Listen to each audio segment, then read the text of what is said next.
Should be streaming correctly. There. We are streaming there. I like how you qualified that. Are you an attorney? My wife's an attorney. That sounded like a qualifying question.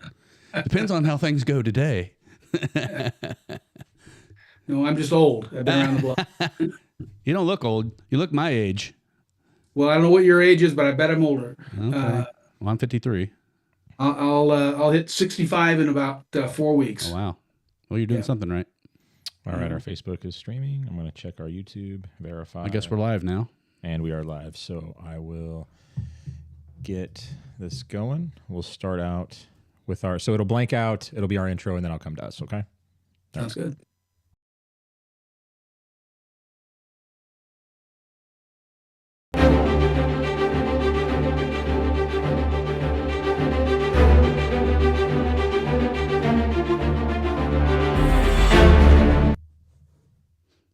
Hello. Good day. Welcome. Good afternoon. Is it afternoon? Oh, It is. I guess it is afternoon. Yeah, me and Travis usually only start in the evening, so this is a little strange for us to have daylight outside. It is a bit. We're running just a little bit behind, so I appreciate everyone kind of holding on and waiting for us to get here. We've got a hard exit in about 50 minutes, and so I'm going to get right into it here. Today we're honored to join with Dr. Chuck Johnson. He's the 22nd president of Vincennes University. Been that way since 2015. Dr. Johnson brings deep experience from Purdue's Krannert School of Management and other higher education roles. What makes Dr. Johnson, I'm sorry, I've got that wrong right now, especially relevant to our conversation today is he hands-on leadership in preparing students for a fast-changing, technology-driven world. Under his guidance, VU has built strong work-based learning partnerships with companies like Toyota, Cummins, Amazon, and Telemon Robotics, including advanced manufacturing apprenticeships, mechatronics programs, and new network of collaborative robot labs across Indiana. They make that hard to read. That's pretty good. I have to really think about what I'm saying. He's also driven student success initiatives like Student Success Center, co-requisite remediation, expanded tutoring, and massive growth in early college programs, reaching thousands of Hoosier high schoolers. As a member of Governor's Workforce Cabinet and a leader in Indiana's advanced manufacturing ecosystem, we believe Dr. Johnson is the right at the intersection of education, industry, and emerging tech. Exactly the place we need perspective on how colleges are adapting to AI acceleration and what that means for our kids' future. Dr. Johnson, welcome to Unite the Divided. Great to be here. Thank you. We appreciate it very much. So my only question is, do you prefer Dr. Johnson, Chuck, or Mr. President? Chuck is what most people call me, especially if they're my friends. So. Okay. Well, you'll give us 40 minutes and then we'll know what we can call you after that, right? Depending on the questions. Well, again, welcome. I greatly appreciate you being here today. Because we are a little short on time, usually we would do some pleasantries and whatnot, but I think your resume and your position gives you enough authority that we can just kind of get right into it. And like you said, hopefully this conversation goes well. And if so, we can maybe do a little longer podcast next time. Maybe we can come visit you or you can come visit us. We'd love to have you come up, do a that'd be site awesome. visit. Yeah. It's been a long time since I've been on the campus. I'd really like to check it out again. Good deal.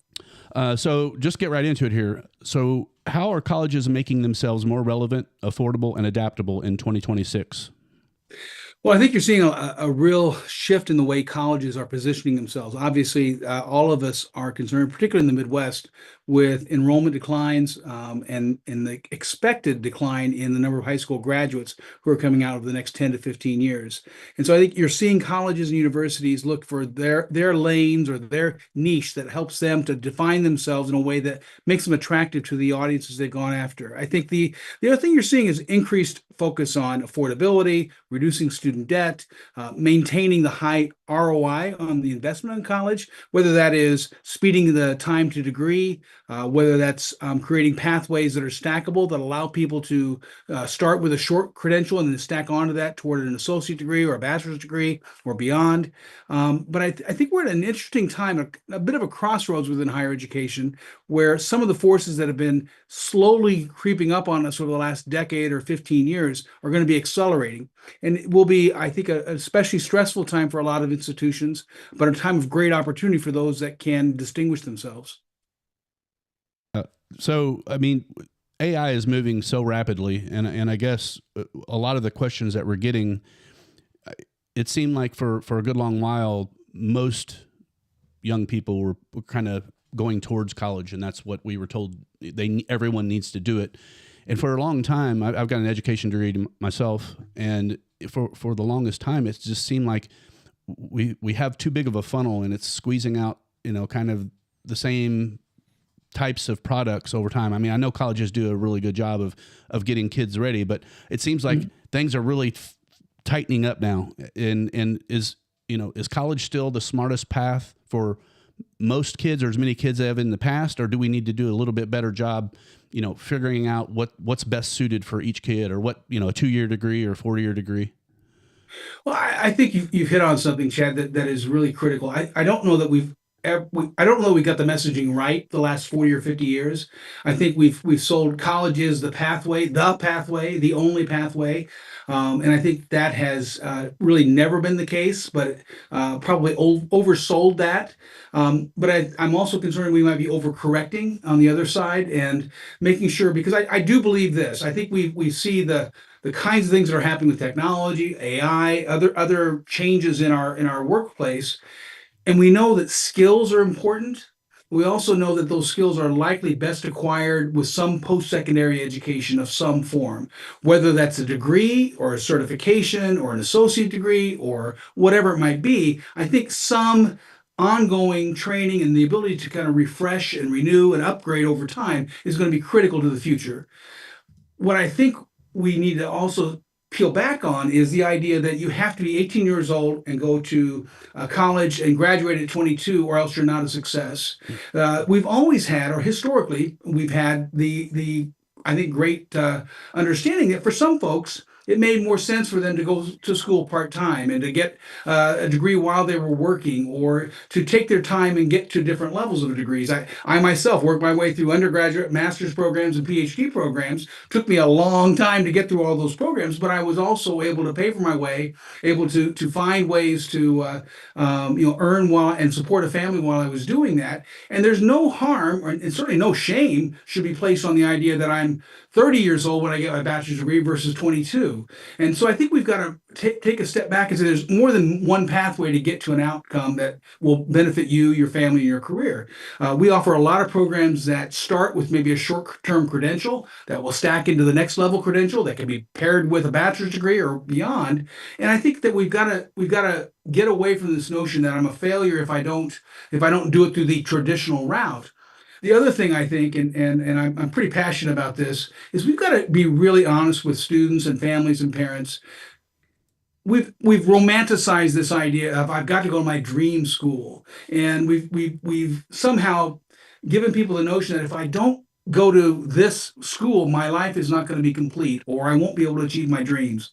And there's several things that are missing in that equation. First of all, college is, and always probably has been, but especially now, is an investment. And how many of us would buy a stock or invest in a piece of property just because we fell in love with it? No, if you're really making a wise decision, you're doing the nuts and bolts kind of analysis about whether I can afford it, how much it's going to cost to finance it, what kind of return can I expect from that investment, and we've got to provide do the same kind of analysis and sit down. And that might mean for some parents saying to a son or a daughter, we've got this much money saved up for college. If you go to this private school, or if you go to this expensive program, we can get you so far, but you're going to have to borrow money and you're going to graduate with debt. Or you can take this route and you can graduate debt free, whether that's working in an apprenticeship while you're getting your degree, or having the ability to maybe go part time while you're working and things like that. So I feel like we've got to nuance the conversation a little bit more, and we've got to really hit hard with parents, with guidance counselors, and with prospective students and young people that you don't have to do it one way, and you need to look at this as I'm investing in myself and my future. And I think if we can strengthen those messages and really get that to the folks at the earliest possible moment, we'll have better outcomes. People will make better decisions for the long term. We all hear about college student debt being a major problem, and it is. It's a concern. College student debt's now about $1.8 trillion in total. But a lot of the horror stories we hear of the $150,000 person who graduates with a degree in French literature and is a barista at Starbucks, those are really a small percentage of the folks. what we really see are there are a lot of folks that are borrowing money. Only about 60 to 70% of students who graduate from the bachelor's degree actually have student debt, which is a high percentage. I'm not trying to dismiss that, but it's not 100%. And the average student debt is probably the cost of an average new car. How many of them are going out and buying that new Tesla or whatever when they get their degree, spending 60, 70, $80,000 on that, and not thinking about that as a bad investment or a bad expense, but then they're concerned about having a $35,000 student debt. So we've got to also kind of put it in perspective. The other issue with student debt is we have a significant challenge for those folks that collect student debt that have a significant debt, maybe $15,000, $20,000, but don't get the degree that will help them pay off that debt. And how do we figure out how to manage that off ramp for them, or give them a ability to kind of get back on the ramp, because it hinders them throughout the rest of their life, because that debt never goes away. So I think we've got to be real about the cost of college. We've got to be real about the opportunities from college, and we've got to stop romanticizing this idea that I've got to go to this really, really special school in order to have my life be fulfilled. Well, it's like I put a ball on a tee for you, because you ran right into my next question. One of the main things we've got going on with parents, and I've got a 15-year-old, is rapid AI, debt risks versus return.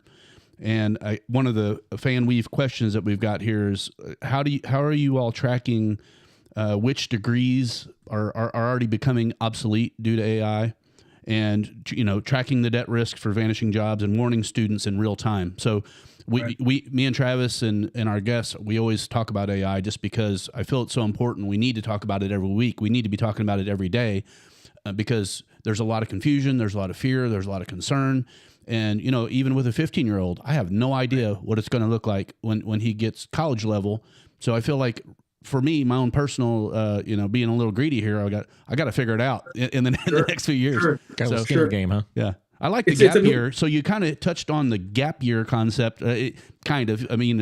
Some people used to go to the military and get on some kind of a program. They'd have time to think about doing different things, some practical application, doing some internships or some apprenticeships, and then coming back and getting more technical. Right. Well, actually, we have about 2,800 students throughout our system who are doing some form of apprenticeship or work-based learning as part of their academic program. So it doesn't have to be an either or. And these folks are largely graduating with little to no debt. They're jumping into career paths that are immediately available to them. And I think that's a great opportunity for a lot of folks who, again, are looking at this from the standpoint, I've got to do it this way. There are multiple pathways to do it. And the other thing, you mentioned AI. One of the challenges with AI is we just don't know yet. Mm-hmm. I mean, we're starting to see some aspects of it. I was listening to a podcast the other day, and one of the people on the podcast kind of put it to me this way. It helps sell it out for me a little bit more. If AI is replacing the easy part of your job, then your job is relatively secure, because it's just taking on things that perhaps were time wasting more of the work that you were doing. If AI is taking on the things that were hard about your job is in jeopardy. Right. And so I think we need to look at those career paths where there's still some strong need for folks to be able to do these core pieces of the role. And you think about all the hands-on programs that we have, machinists, diesel technicians, robotics technicians, nurses in healthcare and things. I'm not saying they're completely immune from the use of AI and automation, but I think they are more insulated from it than others. Areas of the trades. We have about 1,500 or so folks in apprenticeship trades programs across the state of Indiana. These folks' jobs can't yet be replicated and replaced by AI and by robotics and automation. They will probably be enhanced by that, and they may eventually, perhaps not yet in my lifetime, be replaced. But by then, other opportunities will hopefully have sprung forth, and we'll see new career paths in their wake. So I think that the main thing is you can't, in my opinion, you gotta shoot for having the ability not just to come out with a degree, but the ability to come out with the ability to learn, the ability to adapt, the ability to grow. Because the world has changed a lot in my time since graduating from college 40 some years ago to today. And I think the thing that has made I'm not saying I'm relevant anymore, but the thing that I think has kept me at least employed is my ability to adapt and change and grow as the situations change and as I've developed new skills and new experiences and built on the things that I've done in the past. If I was doing the same things I was doing in 1984 as I'm doing today, exactly the same way, I'd be unemployed. And so we've got to Sure. teach people how to grow on their own, how to learn on their own, how to keep their skills fresh and up to date. Well, I have I'm sorry, Travis, I'll get right back to you. I have a question that's directly related to that. Again, we talk about how kids are being prepped to learn going into college even. I guess, I kind of had this question queued up kind of for the last, but, what do you think parents, students, and even teachers K through 12 could be doing better to get them maybe ready to come to college and present themselves in front of you? And I mean, are there questions that they should be asking themselves? Take your hat as president of Vincennes University off and act like you have a 15-year-old or an 8-year-old, which, that's what we both have. So that's kind of I have the 8. He has the 15. We don't both have 15 and 8.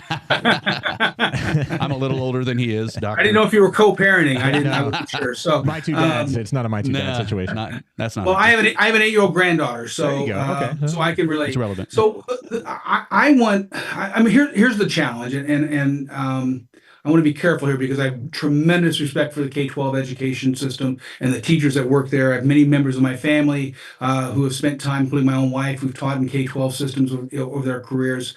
Me and Travis could be critical for you. How about that? Okay, but it's a tough job. It's a tough job. I have an education degree. I get it.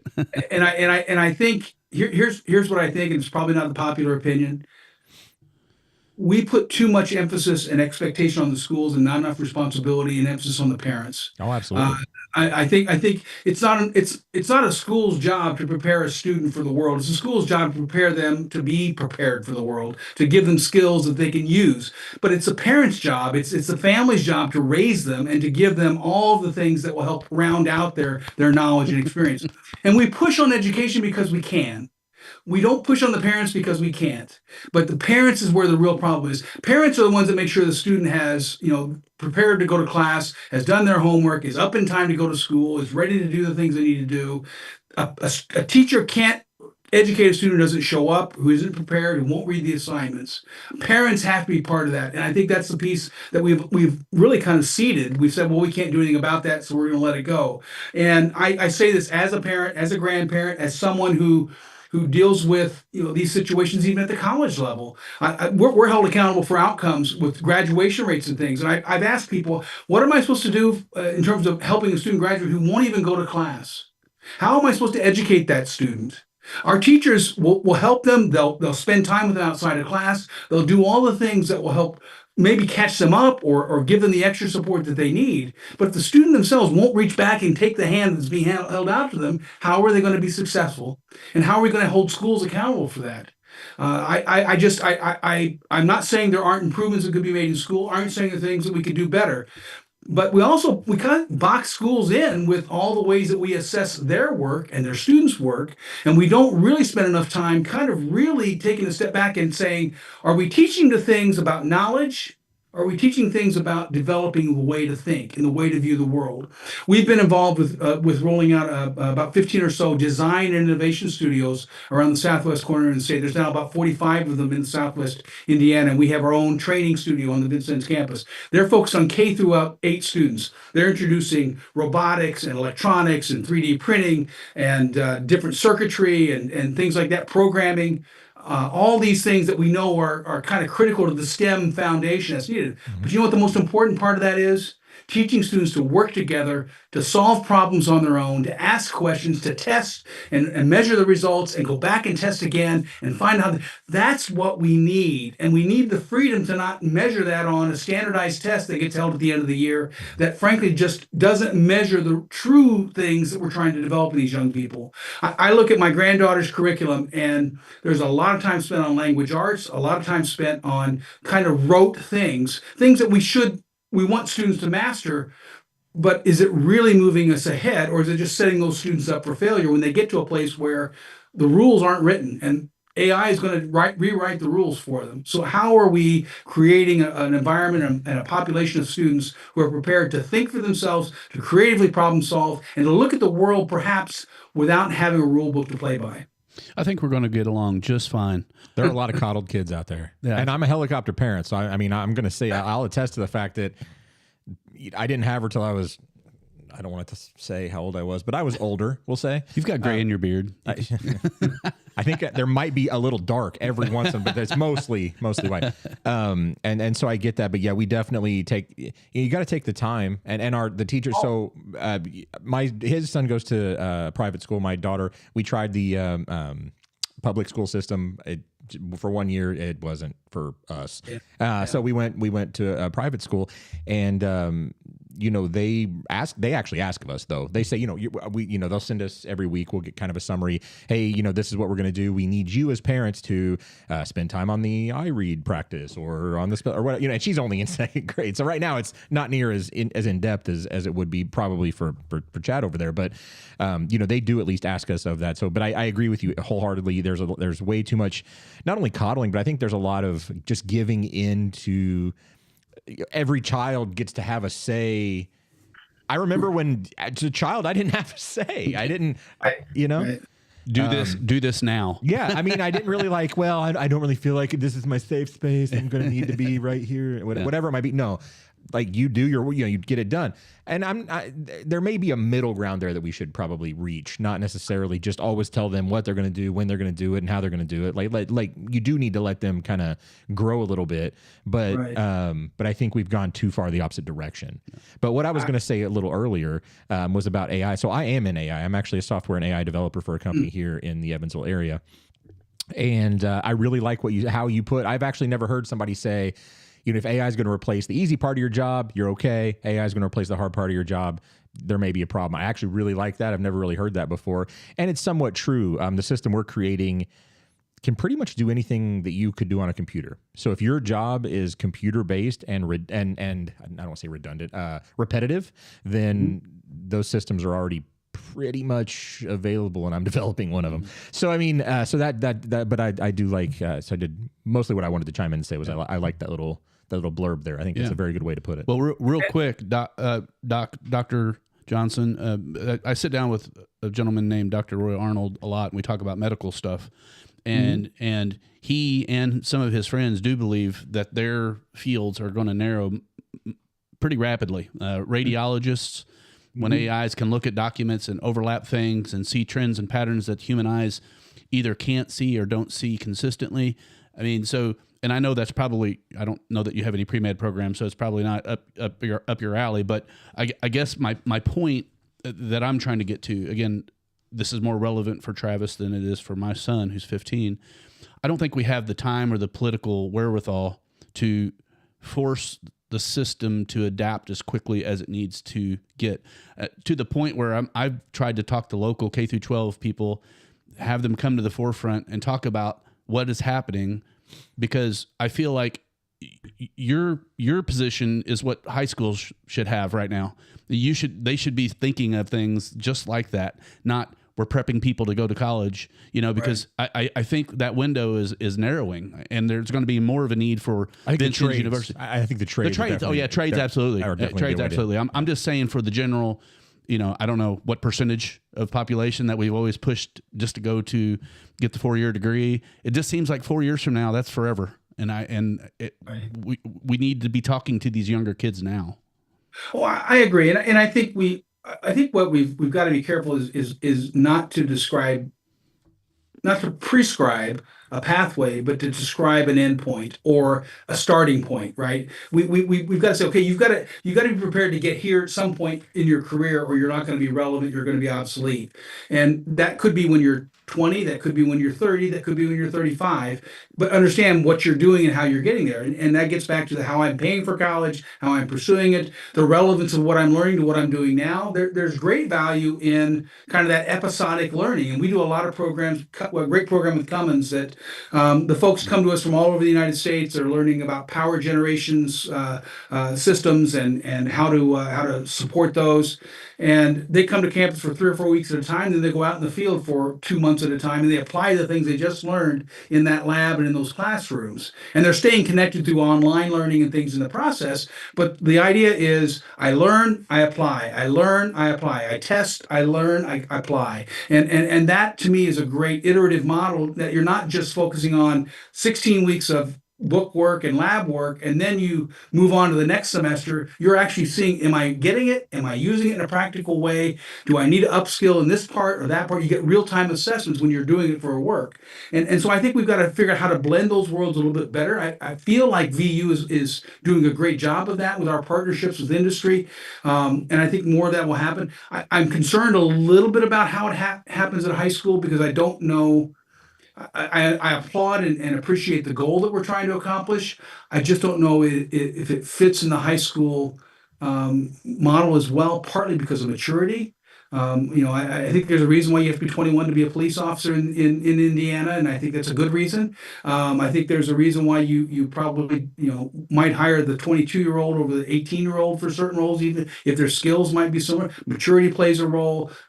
Emotional intelligence plays a role. Can I push back on you just a little bit here? Oh, sure. Because I feel like this is what you're saying is all true with where we are today. And I think Travis hit the point, and he used the word coddled, and that's not what I'm getting at. But if you think about our founders, you look back over the history of our country, the age of people that came over here at a very young age and were the leaders of our country, I think we've kind of reverse engineered that now to where we're like, you can't do anything really intelligent until you're 22 or 25. And, the tech billionaires were rewriting a lot of the code that is pushing AI now. Like, those were very young people whenever they're doing that.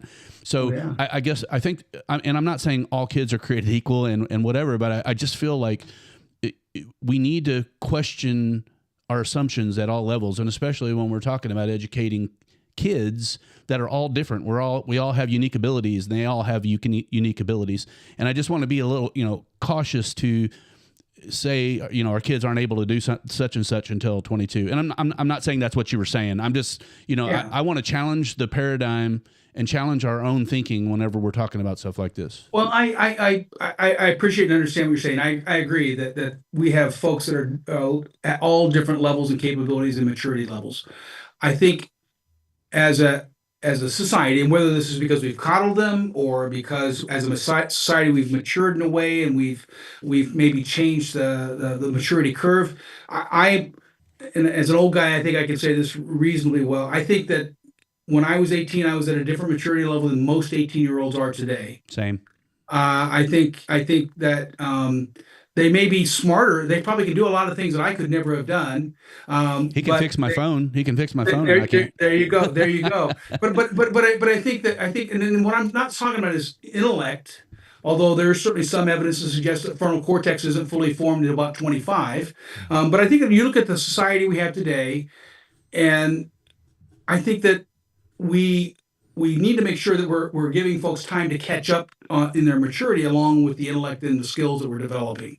I think there's a reason why we want folks who have both a little bit of life experience and a little bit of knowledge. We can push it down further in terms of getting to the knowledge, but that doesn't replace what has to happen in some of that developmental experience that occurs with a little more life experience. And I hope I'm not offending anybody when I say this, but I feel like our approach is to now create a travel team approach to solving the lack of work experience and lack of life skills problem. Right? When I was a kid, my first job, I was 13 years old. And I delivered newspapers, worked in a greenhouse, worked for a pharmacy, worked for a surveyor, did construction work, sold men's clothes, worked in a grocery store, worked on a construction crew, worked in the paint team. And then I worked my way through college in various roles. And I had a lot of experiences that taught me about dealing with people, working through problems, getting along with others, dealing with the public, dealing with stress in a situation that I didn't quite know what I was doing. All those were valuable skills, but I picked them up organically through a succession of different experiences. Now we kind of light on this idea that I've got to have an internship that's a structured program that is measuring learning outcomes, that is achieving some sort of outcome based on learning objectives. And I feel like it's the difference between when I was a kid and played sandlot baseball, right? You might have 11 kids and try to figure out how to play two teams and 11 kids and one bat that was nailed together from the fact that someone broke it 6 times, and you had to figure out the rules and how many bases you were going to have and where home run was and where the foul lines were, and you argued, and sometimes a fist or two was thrown, but you solved the problems together and you figured it out, and that was valuable because we were developing our own problem solving skills. The travel team is great experience for those in terms of developing athletic skills, but is it developing those other skills that are so critical? This is going to sound really blunt, but I feel you hit on a lot of really good things there. Our kids, coddled may not be the right word. They're isolated and insulated, and they're not getting that real world punch in the face, as it were. You said punch in the face, and sometimes I think me and Travis talked about this yesterday. Sometimes you do need a punch in the face, like either figuratively or literally, and that gives you that life experience that says, "Well, shouldn't do that anymore." And I feel, I feel that I don't beat my kids, so I don't know what you're talking about. I mean, I feel like, and this is not a nasty thing to say to schools, but again, our teachers aren't really able to punish in any real world capacity. That's true. I had capital punishment whenever the parents are able to dictate what they can and can't be chastised for. And I feel, it's the weak men make weak society, and that whole cycle is happening to us. And again, we can either address it and have some radical ideas and question things, like that's what we're trying to do on this podcast. We can't be status quo. We can't just say, well, I hope the school system gets this one a little bit better. I mean, that's why people are homeschooling. That's why the attendances are down, I think, is what you're saying. So maybe play more into that. I think this is a really good Well, I'll give you an example. This is 30 years ago. My wife taught in a suburban school in Northwest Ohio, and it was a mixture of affluent and working class kids. And she had a young man who was in and out of some rehabilitation programs, who had trouble staying awake in class, wouldn't show up to school with his books or a pencil or anything prepared to do work. And he had a counselor and very wealthy parents, and they came into a meeting, and my wife, with the principal there, who eventually stood up for her, but my wife was said, "Why can't you have a book there for him? Why can't you give him a pencil? Why do you care if he falls asleep in class?" So it was all put on her, as if she was the one that was not doing the part of the job. No pressure, no expectation on the kid. The parents certainly were not doing their part to try to toughen up the kid, and that was 30 years ago. Yeah, so think of how much more has continued to occur today, and I think that we've a punch in. I mean, I've got two cat teeth to talk about a punch in the face. But that's a different podcast, I think. Maybe a bit. But I think we've got to be careful. And I have this conversation with my daughter and son-in-law and their kids.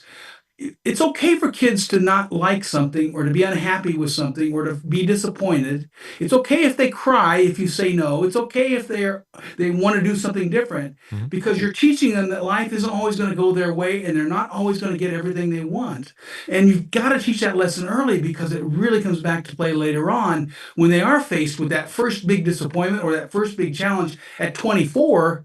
It's going to be a lot harder for them to face it if they've never had to bounce back from any sort of disappointment or setback. So setbacks are an important part of life, an important part of learning. I'm not trying to say you set people up for failure, but you challenge them in a way that forces them to try harder, that doesn't coddle them, doesn't give them an easy out, and let them learn from the fact that maybe they need to work harder next time, or they need to learn from this experience so they can get better the next time they face adversity. And I feel like we have lost that. Can you go back about 2 years ago and tell me that? So that I can do that for my daughter? No, I'm kidding. It's never too late. Okay. I think where we are, frankly, Dr. Johnson, is the school has overreacted to parents expecting teachers to do too much, to the point where they hold back basically the entire class to bring this other kid up to speed, or make them feel included, or whatever the acronyms are that we're using today for what that means. At the end of the day, our kids should be struggling, and I don't think they should be sitting down for 50-minute classes. I think they should be out moving around. They should be in the sunshine. I don't know how much time you spent in a ditch, or playing it, rolling in the dirt, or whatever. I mean, I was outside most of my childhood, and I think Travis was too. And we've gone the polar opposite of that. And I'm not saying the ratchet effect coming all the way back to that is the right answer. However, we are way off base. We knew something was happening right back then because people were struggling. Right. No, I agree. And I had some education. I was educated in Catholic schools through 12th grade, and I can tell you I had some old school nuns and some old school priests, and You still have some bruised knuckles? and Or? I have yes. Well, I have some, if not scars, some deep bruises still to show for some of that. PTSD when you see a ruler. Exactly. I was telling somebody a story today. I went to St. Joe's in Princeton for part of my upbringing, and we had some pretty tough Franciscan nuns there. And I think we maybe were too harsh during that period of time, but I think that we've overcorrected. One of the things I'm concerned about is the fact that young people either expect the system to adapt to them, or they expect to be given a pass. And neither one of those is the way life has traditionally worked, at least in my experience. And so we are setting them up to have an unrealistic expectation. I think it's part of the reason why we have so much discord in our society, with people who are living in some of the best best circumstances we've ever been able to provide mankind, feeling like the world is going to hell in a handbasket. And when you take a step back, you talk about hard times and soft times. This is a pretty soft time in the world, and so the things we're complaining about are pretty minor. My grandparents, got married in the middle of the Depression, and then went through a world war. That's a lot harder than the world I've had to live with, and my family has benefited from having people who learned those hard lessons and taught them and passed them down, even if I didn't have to experience it directly the same way they did. And we've lost that because we want to make it easy for our kids. We want to make them feel good about things, and life isn't always about feeling good. Well, I think I want to circle back around and basically ask you the same question again, because I feel like we just now have built enough context to make it make sense.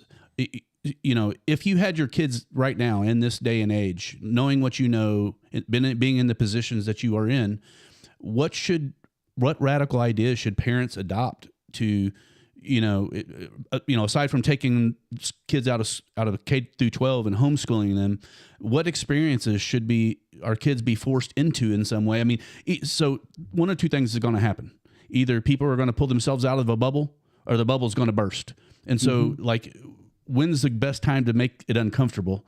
I think it starts now. And how do we do that? What's the real world practice look like? And I'm sorry, this is one of those probably difficult questions to ask. This is a hard question, but here's a simple thing to start with. And again, maybe I'm putting too much value on what I grew up with, but my mom wouldn't let us back in the house in the summertime, right? We had to go outside and stay outside until we had to come in to use the bathroom or eat lunch or something. But Dr. Johnson, it's drizzling outside. Exactly. And that's get the hose. We take off in the morning, and that's before cell phones and Apple Watches, and no one knew where we were. Yep. But we had to show up at the right time. We had to make sure we get back in home for dinner or whatever. When the street lights come on. Exactly. Yep. And I don't know if you've read or followed Jonathan Haidt's work on the anxious generation and things, but this is kind of his ideas. We overstated the risk to the stranger danger thing, and that created this notion: I've got to keep them close. I can't let them outside. I can't let them play in the front yard. And then we've had society reinforce it, even for parents who are trying to give those experiences. They get the police called on them if their 8-year-old is walking a half block down the street. Right. And we've got to get back to some middle ground, as you're suggesting, where we trust our kids. We take a little risk. Life has a little risk. We take a little risk. We maybe say, go play outside, and I'm not going to be there monitoring what you're doing 99% of the time. We're going to let you get into a little bit of stuff and maybe a little dirt, and you might cut a finger or break an arm or something. Don't want any broken arms, but I've had my share. And I always said that my parents, in today's environment, my parents would not be able to have raised us to all my siblings and myself to the age of 18. Child Family Services would have taken them away. We were in the emergency room once a month at least, and sometimes there's 3 of us in the same day in the emergency room for different things. So it's. And I laugh about it and look at it now. I know it was probably traumatic for my mom to experience that at the time. but it also created that sense of adventure, and I survived it. I'm not gonna do that again. My brother dropped a lit match into a vat of chemicals and blew off half his hair. He didn't do it again. Not He those didn't. type of lessons. That's a little harsh. That's a harsh lesson. He didn't do it again. But there are some things that you have to learn, and you learn well because you've experienced it. And we don't allow our kids to have their own experiences. So I would say try to find ways to let them have some independence earlier, and let them have some confidence that mom doesn't need to be there looking over their shoulder, dad doesn't need to be there doing everything with them. They can play themselves. My mom always said, if you're bored, it's because you've not got enough imagination to figure out what you need to do. And so that was an important lesson. I heard it a lot. But kids today, we don't let them get bored. They have to have a device in front of them, stimulation all the time. Let them get bored. Challenge them to build friends themselves and figure out games themselves. And so, it's easy for me to talk about it. I've been a parent. I'm not saying I was good at all this myself, but I think that things continue to shift further down the wrong end of the continuum, and we've got to bring it back to the center. Yeah, I think we need kids to be more generalist and have a wide range of experiences. And I'm not talking about just travel or privileged things, but being in those situations that are uncomfortable and having failed enough times that you don't break down in the middle of an actual crisis. Right. I think that's kind of the world that we're building. We've put safe spaces around everything. And I know Travis teeters on this himself, and I know he talks about it a lot because she is a daddy's girl, and what she wants to some extent she gets. But as a father, and as even now with a 15-year-old, I have to make him struggle. Right. And I just think that we're way underselling that, and I don't know. I think conversations like this are needed in mass, like people with your experience, seeing kids that are right out of high school, trying to be the bridge to get them onto a successful path. I think waiting until they're almost in college is a terrible thing. We should be regularly talking about this.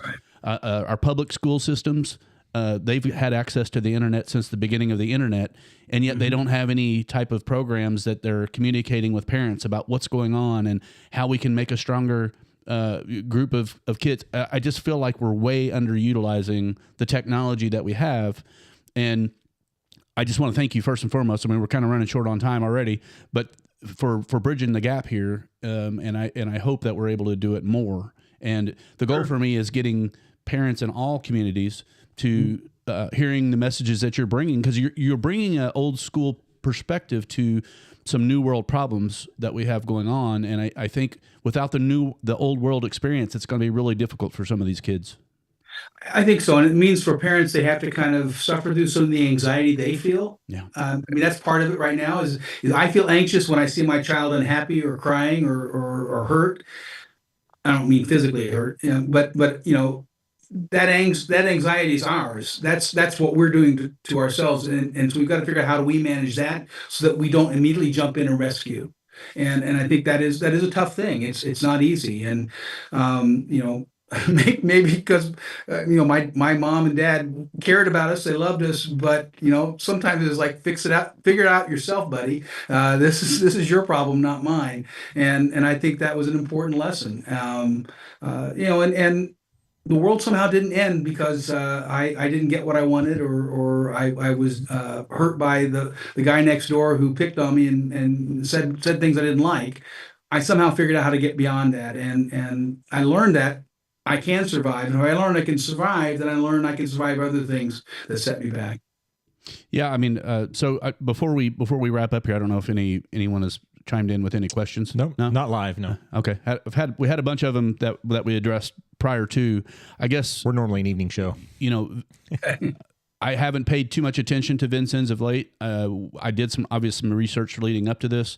If for anyone in Indiana, I think it's a very wise decision to look into this for kids that maybe aren't ready for a four-year full degree, or if they're unknown about what they want to do. I think going to a smaller college closer to home might be a better fit for some of these kids. And it sounds to me like you're doing a great job of bridging the gap for people. So I greatly appreciate that.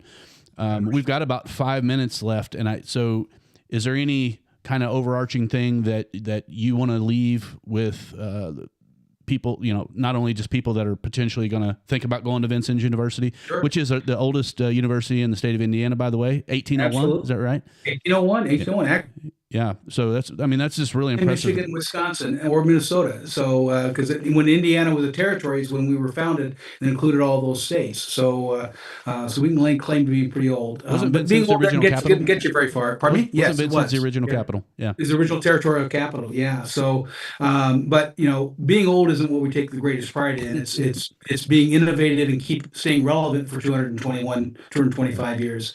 But I would say this. I mean, we are a great place for those who aren't sure. We're a great place for those who aren't probably looking for a bachelor's degree. We can offer a wonderful full college experience with intercollegiate athletics and clubs and all the amenities, residential campus, things like that. And that's unique among higher education. But we're also a great place for those who are just frankly, they're going to Purdue, but they can come to VU and be guaranteed admission as an engineering student, as a junior in West Lafayette, and not skip a beat. And they can save $10,000 off that same Purdue diploma hanging on the wall in 4 years. We're a great place for those who are just below the notch ready to take on a 40,000 student campus in Bloomington, who just need a little more time and attention in a classroom where our average class size is 15 to 20 students. Our average lab sizes are 20 to 25 students versus the ones that you need to have a binocular to see the front of the room. And so I think that we are a great option for those reasons. Financially, we talk about the cost of higher education. Who among us would pay $20,000 for the same product, more for the same product, if I could get it for $20,000 less? And that's what you can do with a lot of the transfer pathways that we have. And so we're a great value. We're a part of the solution to the question about the ROI, particularly the I part of higher education. We have pathways that will lead you right into a career, whether it's in many of the technical areas or the healthcare areas that allow you to jump right in and make $60,000-$70,000 with an associate degree. So I think that if we take the pull back the lens and you look at higher education, VU can be a great entry point. We can be a great exit point for a lot of folks. And I just feel I've been at VU now, 13 plus years, and I can tell you that I've never been more excited to be associated with this institution because I see all the potential that we provide, all the things that we do that are unique, that can address many of the questions, the issues that are facing higher education and our society overall. Well, I appreciate again you coming and sitting down, and I would love to do it again. I think you sound like a really fascinating person. We could probably sit down and have I want to hear about the busted teeth. No, yeah, I've got a lot of we can share a lot of stories. That's for sure. Absolutely. So I guess kind of to wrap it up, what is VU doing regularly to communicate the changes that are occurring? I think we hit on it a little bit on an earlier question, like certain degrees are kind of the need for them is going away. Like how do you handle the rapid change? What's your process, and what is there a faculty group that is isolated and focused on that all the time? And can people interested in Vincennes University or just people interested in learning about how colleges are adapting?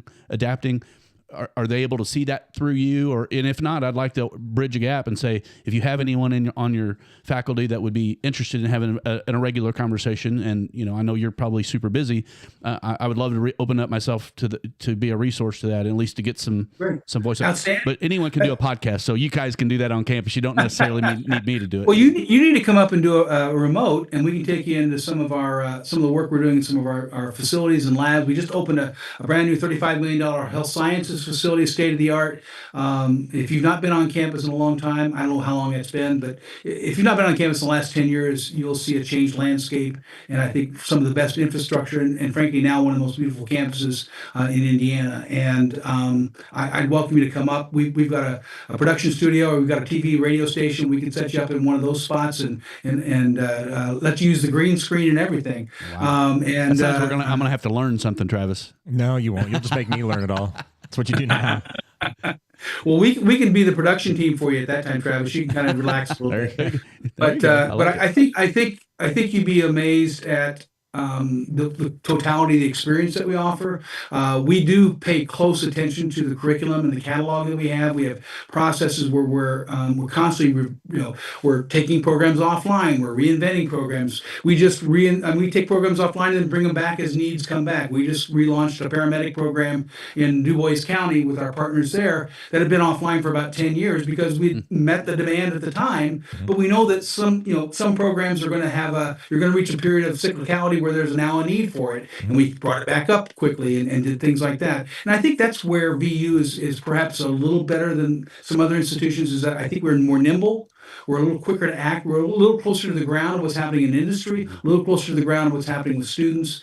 And I think that positions us well to transition for the future. We're in the middle of preparing for a major AI grant that we hope will be successful in receiving, that will help us accelerate the work we're doing to adapt the programs and adapt our approaches, incorporating AI, but perhaps more importantly, figuring out how we maintain the humanity that separates us from AI. What are the things we need to focus on to develop skills that AI isn't there or may not get there for a long time?